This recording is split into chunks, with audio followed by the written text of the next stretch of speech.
The Grand Hall of the Galactic Union was filled with bright lights and strange colors. Hundreds of alien species sat around a giant round table that floated in midair. Their eyes, big and glowing, stared at one small corner of the hall, the place where the humans stood. It was humanity's first day in the Galactic Council. After years of waiting, Earth had finally been allowed to join. But instead of welcome smiles, they faced laughter. A tall alien with silver scales stood up and spoke, his voice echoing through the chamber. "So these are the humans," he said, his tone full of amusement. "The little creatures from the blue planet."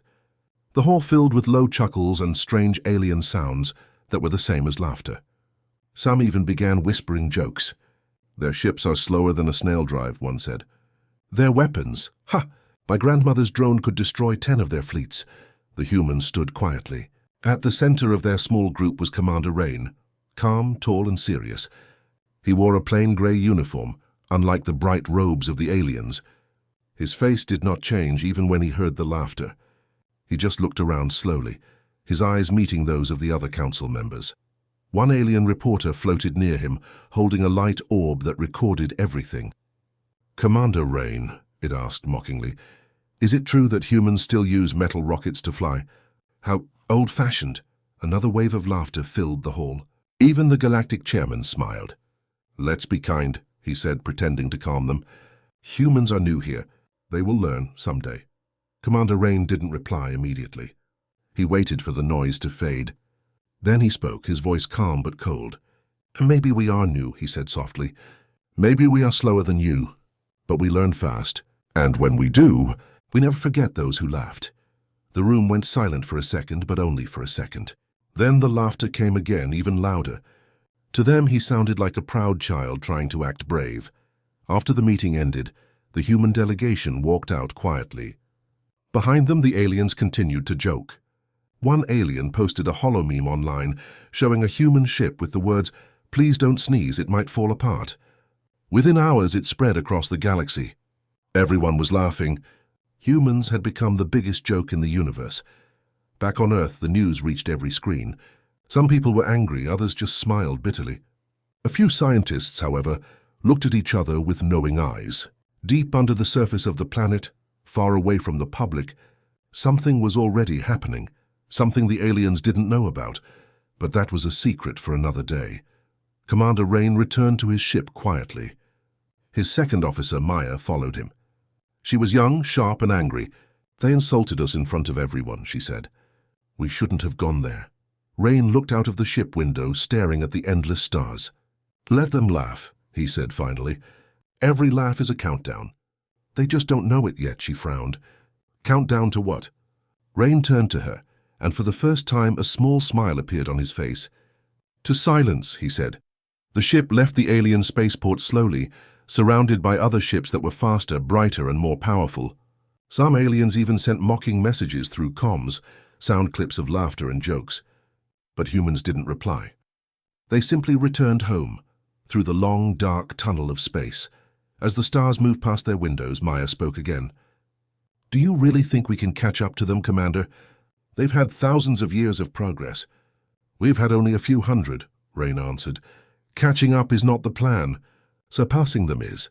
Those words echoed through the quiet control room. The rest of the crew said nothing. They all knew about the secret. The project that had no name in public, but deep within the command files. It was called Erebus Initiative. Back in the Galactic Hall, the Alien Council continued their jokes. One alien general, covered in thick armor, laughed so hard that his voice shook the entire table. "Maybe one day they'll build a ship that can actually warp. Imagine that." Another alien nodded, smiling with sharp teeth.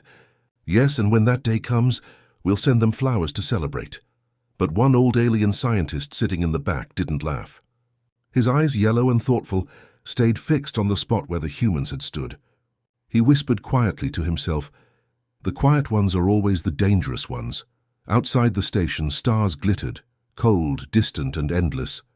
And somewhere far away on the small blue planet called Earth, millions of humans worked, dreamed, and built. The laughter of the aliens did not reach them. It echoed only in space, soon to fade into nothing. Commander Rain's last message to the Galactic Council replayed on the news screens one more time. You'll see soon why silence can be louder than laughter. Many ignored it. Some laughed again, but a few, just a few, felt something strange while watching. A small chill. A small question in their minds: what if the humans weren't joking? The laughter of the aliens had faded in space, but on Earth it still echoed through the news screens. Every network replayed the same moment, the moment the Galactic Council had mocked humanity. Memes, jokes, and reactions filled the interplanetary net. To most of the galaxy, humans had become entertainment. To the people of Earth, it was a wound that burned silently. But deep below the surface, far from the cameras and reporters, something else was happening. Beneath the cold rock of Antarctica, in a place no map showed, stood a giant metal door. Behind it was the headquarters of Project Erebus. The name didn't exist in any database. Even the president of the Galactic Union didn't know it existed. Only a small number of people, scientists, engineers, and a few military officers, knew the truth. Commander Rain was one of them. Inside the base, the air hummed with quiet energy. Endless rows of machines blinked with blue lights. Strange humming sounds filled the corridors. The humans were building something huge, something that didn't look like any ship ever seen before. It wasn't made of normal metal. Its surface seemed to absorb light, not reflect it. Dr. Ilara Voss, the chief scientist, stood in front of a giant structure covered with dark sheets. "Phase 7 complete," she said, looking at her datapad. "Quantum core is stable. If it holds for another 72 hours, we can move to full-scale integration." Commander Rain nodded slowly. "And what about the power source?" Ilara smiled slightly. "It's not just power, Commander. It's something more. When we first discovered that particle in the asteroid belt, we didn't understand it. Now it's rewriting our science. This energy doesn't follow the rules of physics." Rain looked at the machine, his reflection faint on the dark surface. "Then it's time the universe learns some new rules," he said. Far away in the galaxy, alien spies were not sleeping. On the planet Kryn, a group of alien analysts gathered in a communication chamber. They had been watching Earth for months. One of them, a tall being with glassy skin, turned to his commander. "The humans are hiding something," he said. "We detected strange energy readings from their southern pole. Nothing like our technology." The commander laughed, just like the others before him. "You worry too much. Probably another failed experiment. They try to copy us and end up blowing up their own labs." But the glassy-skinned alien didn't smile. "No, sir. This energy, it matches nothing in our database. It's not fusion. It's not antimatter. It's different." The commander waved his hand. "Send a probe. Let's see what their little blue planet is cooking this time." Back on Earth in the Erebus base, a team of engineers was testing a small prototype. They called it the Shadow Drive. When activated, the room darkened completely. Not just the lights, even the reflections vanished. Sound stopped. Time itself seemed to slow. Maya, Rain's second officer, watched from behind a glass wall. "It feels like the air disappears when it runs," she whispered. Rain nodded. "That's why it's called a shadow.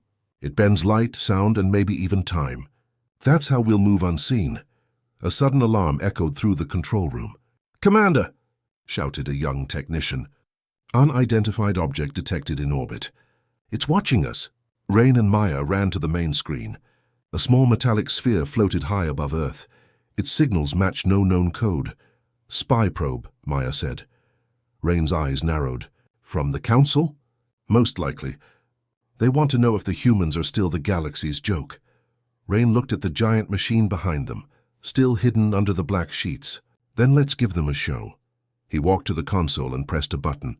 The facility's roof opened slowly, revealing a narrow shaft that reached the sky. Inside, a beam of invisible energy shot upward, a wave that no radar could detect, but it wrapped around the alien probe like an invisible storm. Within seconds, the probe stopped moving. Its lights blinked once, and then it vanished from orbit. Maya turned to him, her eyes wide. "What happened to it?" Rain looked calm. "It learned what happens when you spy on humans." For the first time, Maya smiled. "You think the Council will notice?" "Oh," Rain said quietly, "they'll notice. But they won't understand. Not yet." Later that night, as the engineers slept in their quarters, Rain walked alone through the silent base. He stopped in front of the black structure, the ship they were building, and placed his hand on its surface. It felt warm, almost alive. "The day will come," he whispered, "when they will see you rise. And on that day the laughter will stop." Outside, the cold winds of Antarctica blew over the snow-covered mountains. No one could see the lights glowing faintly beneath the ice, lights that pulsed like a heartbeat. Meanwhile, in the far corners of the galaxy, whispers began to spread. The alien probe had gone missing near Earth. Some said humans destroyed it by accident. Others believed something darker was hiding on that small planet, but none of them knew the truth. Erebus was not just a project. It was a promise to never be mocked again, and soon the universe would remember the silence that followed laughter. Months passed since the alien probe vanished near Earth. No one in the galaxy had answers. The Galactic Union released no official statement, but behind closed doors panic had started to grow. At first they thought the humans had simply shot down the probe. But then strange reports began to arrive from nearby star systems. Ships passing close to the solar sector claimed to feel a strange energy field, silent, invisible, but strong enough to make their engines flicker. No one could explain it. Inside the massive council hall, the same place where laughter once echoed, the mood had changed. The same aliens who had mocked humans now spoke in whispers. The silver-scaled alien who once made jokes about slow human ships now looked uneasy. "Their planet shows no unusual movement," he said, tapping his claws on the table. "No new fleets, no new colonies. But our sensors still fail near their system. It's like something is hiding there." The old scientist with yellow eyes finally spoke. "Maybe it's better if we stop watching them," he said quietly. "Sometimes silence is not safety. It is warning." But the others ignored him. One general banged his fist on the table. "They are humans." "Primitive. I say we send a patrol to check. If they are hiding something, we will find it." And so the decision was made. A small alien patrol ship, the Vectra 9, was sent toward Earth. Its crew of 5 laughed as they set course. "Maybe we'll see humans trying to fly with wings this time," one of them joked. The others joined in, but the laughter didn't last. The Vectra 9 entered Earth's orbit quietly. The planet looked peaceful. Blue oceans, green lands, white clouds. Beautiful but ordinary. No ships, no defense systems, nothing unusual. "See?" said the captain, relaxing in his seat. "Nothing to worry about. Just a small world with small dreams." But then their radar blinked. Once, twice. "Captain," said the navigator, "I'm picking up a signal." "Behind us." "Behind us?" "There's nothing there." The navigator checked again. It's there now." The crew turned toward the back windows and froze. Something enormous floated behind them, silent and dark. At first it looked like a shadow. Then the stars around it began to bend, as if light itself was afraid to touch it. The captain's voice trembled. "Is that a ship?" The object moved closer. It had no engines, no visible weapons, and no lights. Yet it moved as if space itself was carrying it forward. The crew watched in silence. The ship looked human, but it wasn't like anything they had ever seen. Its surface was black, smooth and alive, glowing with faint blue lines that pulsed like veins. "It's absorbing our scans," the navigator whispered. "Every time I try to measure it, the readings vanish." Suddenly their communication console lit up. A voice came through, calm, deep, human. "This is Captain Rain of Erebus 1. Identify yourself." The aliens looked at each other, terrified. The captain stuttered. We are patrol ship Vectra 9 of the Galactic Union. You are a human vessel?" "Yes," said the voice. "The first of its kind. You are trespassing near restricted space." The alien captain tried to sound brave. "Restricted? This system belongs to the Union." There was a short silence. Then the voice replied, slower this time. "Not anymore." The next moment, every screen on the Vectra 9 went dark. Their lights flickered. Their engines stopped. Even time seemed to slow. The crew could move, but everything around them felt heavy, as if gravity had increased 100 times. "What are they doing to us?" shouted one of the crew members. No one answered. Outside the window, the Erebus ship rotated slowly, its surface shifting like liquid metal. Then, as suddenly as it appeared, it was gone. The radar showed empty space again. The stars returned to normal. The ship's systems came back online. "It's gone," the navigator whispered. "Just gone." The captain stared at the empty screen. His hands were shaking. Set a course back to the council. Now. They didn't speak again during the journey. Back in the galactic hall, chaos erupted when the patrol returned. The crew was pale, trembling, and silent. Every sensor recording had been wiped. No video, no data, nothing. Only the memory remained. The council demanded answers. "What did you see?" shouted one of the members. The alien captain's voice was weak. It was a human ship, but it wasn't human anymore. It moved like light and shadow at once. It stopped time. He stopped talking, eyes wide. It looked at us. What do you mean, looked at you? The captain's eyes filled with fear. Not through cameras. Not through sensors. I mean, it looked at us. It saw our thoughts. Silence filled the room. No one laughed now. The old scientist stood up slowly. "I told you," he said softly. "Silence is warning." Outside the station, the galaxy continued to spin. Planets moved in their paths. Stars burned bright. But somewhere near the edge of the solar system, something new watched from the dark, unseen, unheard, but awake. It was not the same humanity the galaxy once mocked. It was something greater, something patient. And as the Erebus ship vanished into deep space again, Captain Rain's voice echoed through the void, faint and calm. "We asked for peace. You gave us laughter. Now we give you silence. The galaxy would never laugh again." The day after the alien patrol's report, the Galactic Council could no longer pretend that nothing had happened. The word Erebus had begun to spread across the stars, whispered in fear, debated in secret. No one knew what it really was. A weapon, a ship, or something beyond technology.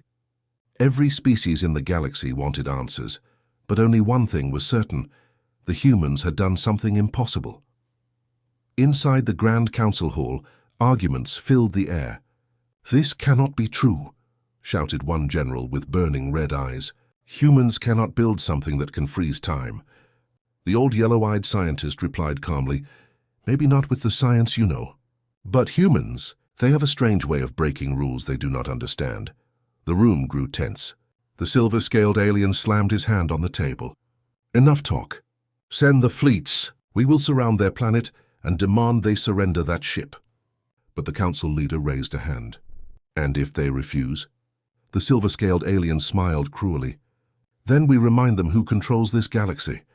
At that moment, deep in space, hundreds of ships began moving toward the solar system. Massive war fleets, glowing, armed, and confident. They thought they were unstoppable. They were wrong. Far from the noise of the council, Erebus 1 drifted in silence above Neptune's orbit. The ship floated like a shadow against the stars. No engine sound, no radiation, no signal. Inside, the crew worked quietly. Blue lights pulsed through the black walls, alive like veins under skin. The ship was more than metal. It was half-living matter, powered by something the scientists still didn't fully understand. Commander Rain stood in the command chamber, looking at a holographic projection of space. "The fleet is coming," he said softly. 17 battleships, 8 carriers, and over 100 drones. Maya turned toward him. "Do we fight them?" Rain shook his head. "No, we show them." The ship began to hum, low and deep. A strange wave spread through the hull, like a heartbeat echoing in the void. "Engage shadow field," Rain ordered. The lights dimmed. Outside, Erebus 1 vanished from all senses. To anyone watching, the space around Neptune was empty. Moments later, the alien fleet arrived. Thousands of bright lights filled the darkness, ships forming a massive ring around the planet. Their scanners swept the system but found nothing. "The human ship is gone," said one alien officer. "They must have retreated," the fleet commander laughed. "Typical humans, always running away." But before the laughter could finish, one of the ships disappeared from the radar. "No explosion, no signal. Just gone. What was that?" shouted the commander. "Unknown. Ship Delta 9 has vanished." Then another disappeared. Then another. The massive fleet began to panic. The Erebus 1 reappeared silently between them, huge, black and shining faintly with blue energy. Its surface rippled like liquid, forming strange glowing patterns that looked almost like eyes. Every alien ship turned its weapons toward it. The commander shouted, "All units, fire!" The dark space lit up as hundreds of plasma blasts and energy beams shot toward the human ship. But before the attacks reached, they simply stopped. The beams froze in mid-space, motionless, glowing like a frozen storm. The aliens stared in horror. Time had stopped again. Then through their speakers, a calm human voice spoke. "This is Captain Rain of Erebus 1. You entered human space without permission. Leave now, and you will be unharmed," the alien commander shouted into the mic. "What are you?" Rain replied, "The result of your laughter." Before the alien could answer, the Erebus released a pulse. Silent. Invisible. Every alien ship lost power. Lights dimmed, engines died, and their systems went dark. But none of them were harmed. Rain watched quietly as the alien ships floated helplessly. "We could destroy them," Maya said softly. "I know," Rain replied. "But that would make us like them, no. We just remind them that we're not their joke anymore." He pressed a button. Instantly, the ship's systems came back to life. The frozen plasma bolts faded away as time resumed. On every alien screen, a message appeared, white text on black background. "We came in peace." But peace is not weakness. The Erebus ship turned, slowly rising above the fleet. Its dark hull glowed brighter, then vanished again, leaving behind only silence. Back at the council headquarters, the fleet commander appeared on the hollow screen, pale and trembling. "They didn't attack us," he said quietly. "They didn't need to. They just stopped everything." The hall was silent. For the first time in galactic history, no one dared to laugh. The old scientist stood up again. "Now do you understand?" he asked softly. "The humans have crossed the line between science and something else. They have power even we cannot measure." The council leader looked worried. "Then what do we do now?" The scientist's eyes glowed faintly. "You do nothing, because from this day they will decide when to speak, and when the galaxy will be silent." Outside the hall, across hundreds of worlds, people watched the leaked footage. A shadow ship freezing entire fleets without firing a single shot. No sound, no light, just fear. In a single day, the galaxy's laughter died. Inside Erebus 1, Maya stood beside Rain, watching the stars. "Do you think they understand now?" she asked. Rain smiled faintly. "Not yet, but they will." The dark ship drifted onward, disappearing into the endless black, a ghost among the stars, carrying humanity's quiet message. Respect earned through silence lasts longer than fear. The galaxy was never the same after that day. For years, humans had been the punchline of every alien joke. The weak species, the beginners, the little ones who dreamed too high. But after the Erebus incident, no one laughed anymore. The video footage of the alien fleet freezing in space spread like wildfire. No one knew who leaked it. Maybe one of the alien officers, or maybe someone inside the council. But within hours, every world saw the same impossible image. A single black human ship, surrounded by hundreds of warships, standing calm while all weapons froze in time. The galaxy didn't understand what it had seen. Some said it was fake. Others said it was divine. But all agreed on one thing. Humans were no longer a joke. On the planet Renar, a group of alien soldiers watched the recording on a hologram. One of them whispered, "They didn't fire once." "And yet no one could move." Another soldier swallowed hard. "That ship, how do you fight something that controls time?" His commander turned off the hologram. "You don't," he said quietly. "You just hope they never decide to fight you." Across hundreds of worlds, markets went silent. The same races that once mocked Earth now cancelled trade boycotts and sent new offers for alliances. Galactic news channels debated the same question day and night. What is Project Erebus? But there were no answers. Even inside the Galactic Council, confusion ruled. The council leader sat at the center of the massive room, his face pale. "Our fleets returned, but their data is empty," he said. All recordings vanished. The red-eyed general slammed his fist on the table. "We should strike before they build more ships." The old scientist shook his head slowly. "Strike against what? You cannot fight what you cannot see. And you cannot destroy what controls your weapons before you use them." The room fell silent. For the first time, fear, not pride, unfilled the air.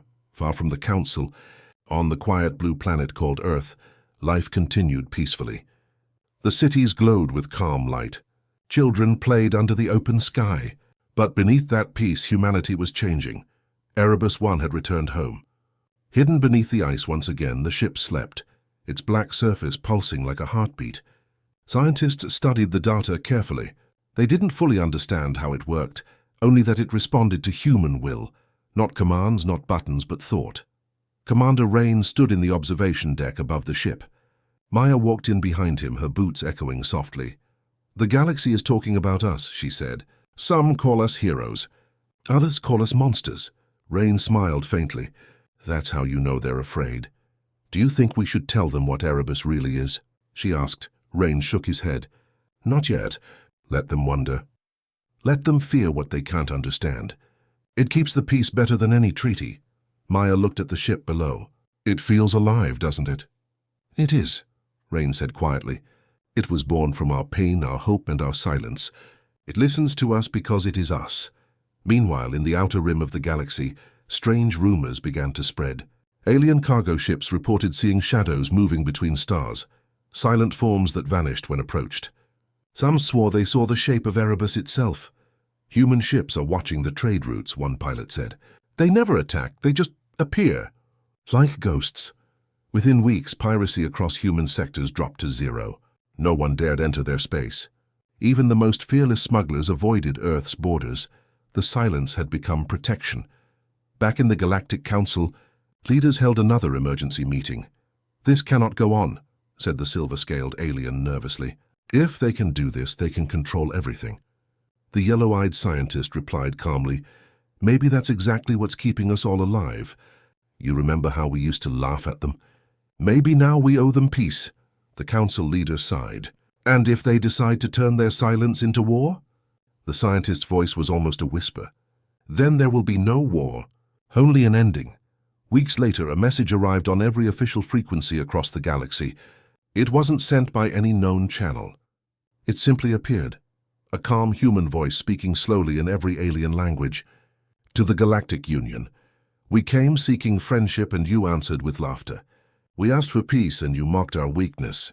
But peace does not come from fear. It comes from understanding. We have shown you our power not to conquer, but to remind you. Humanity may be small, but we are not blind and we are not silent. Respect is mutual, or it is nothing. Captain Rain, Erebus 1. The message ended with no signal trace. No one could find its source. But that night, across hundreds of planets, skies flickered with faint lights, small black shapes moving like shadows between the stars. People whispered that Erebus was watching, and just like that, the galaxy became quiet again. In the silent command deck of Erebus 1, Rain stood with his crew. The stars shone outside like a sea of diamonds. Maya looked out the window and said softly, "It's quiet out there now." Rain nodded. "Yes, the kind of quiet that comes after thunder." He turned to the crew. "We didn't win a war. We ended one before it began." The ship's blue veins glowed brighter for a moment, almost as if it was listening. Rain whispered to himself, "Silence spreads faster than sound." And now they finally hear us. The Erebus drifted into deep space once more, leaving behind no signal, no trace, only peace built on the memory of laughter that turned to fear. The galaxy had fallen silent. No one mocked the humans anymore. No one joked about their small planet or their simple rockets. The name Erebus was now spoken with the same respect people once used for gods. Months passed. Then years. No one saw the black ship again. The galaxy waited, but Erebus 1 never reappeared. Some believed it had vanished forever. Others whispered that it was still out there watching from the shadows. Trade routes became safe. Wars slowed down. The Council stopped its endless fighting over borders. It was as if the entire galaxy was holding its breath, afraid that if another war began, the humans would return. The silence of Earth had become the peace of the stars. On Earth, the Erebus base under the Antarctic ice was now empty. The machines were cold, the halls silent. The ship was gone. Only Commander Rain's old jacket hung on a chair inside the command center. The project was over, but no one knew where the ship went, not even the scientists who built it. Dr. Ilara Voss, the chief scientist, visited the frozen base one last time. She walked slowly through the quiet halls, her footsteps echoing. "You really left, didn't you?" she whispered. The control screens flickered once, even though the power was off. For a second, faint blue light glowed on the walls and like a heartbeat. Then it faded again. Ilara smiled softly. "Good luck, Captain Rain," she said. "Wherever you're going."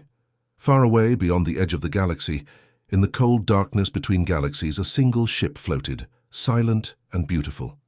Erebus 1. Inside, the crew moved quietly. The stars outside were faint, distant dots. Maya stood at the window, her eyes wide. "We've left the galaxy," she said softly. "There's nothing out here," Rain nodded. "That's the point. The galaxy has learned its lesson. It doesn't need us anymore." "Then why are we still flying?" she asked. Rain looked out at the black horizon. "Because peace never lasts forever. And because there's something else out there," Maya frowned. "You mean other galaxies?" He smiled faintly. "Maybe. Or maybe something older. We thought we were mocked by aliens. But what if the universe has more secrets waiting to test us?" The ship's blue veins pulsed slowly, as if agreeing. The Erebus wasn't just following orders. It was listening to something beyond human understanding.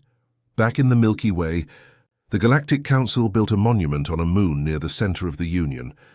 It was shaped like the silhouette of a human, standing tall, looking toward the stars.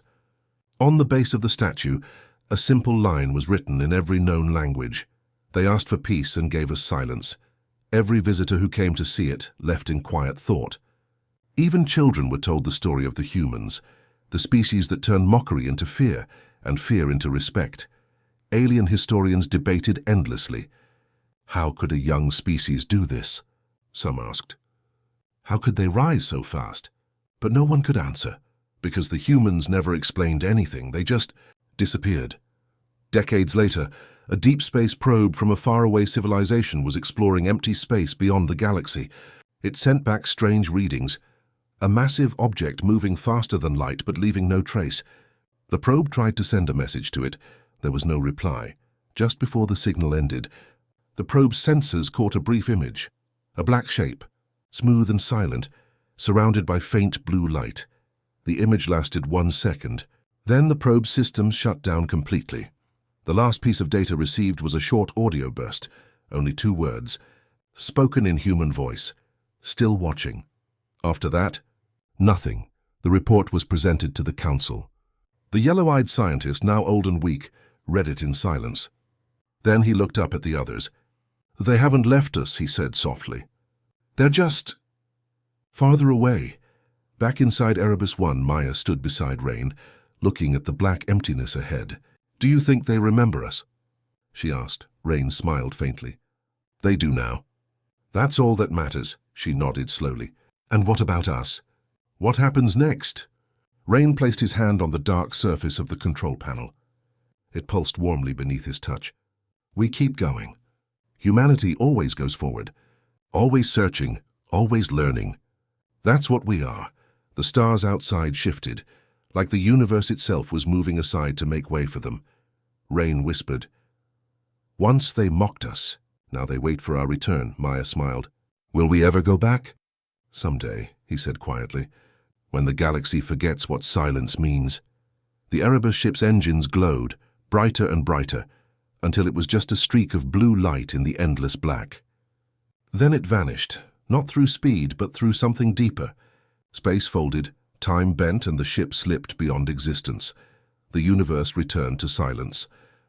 On Earth, centuries later, children still looked up at the night sky and wondered. Somewhere out there beyond the stars, their ancestors were still traveling, carrying humanity's message through the endless dark. We are not the strongest. We are not the oldest. But we are the ones who never stop. And so the legend lived on. The day laughter turned to silence. The day humans became eternal.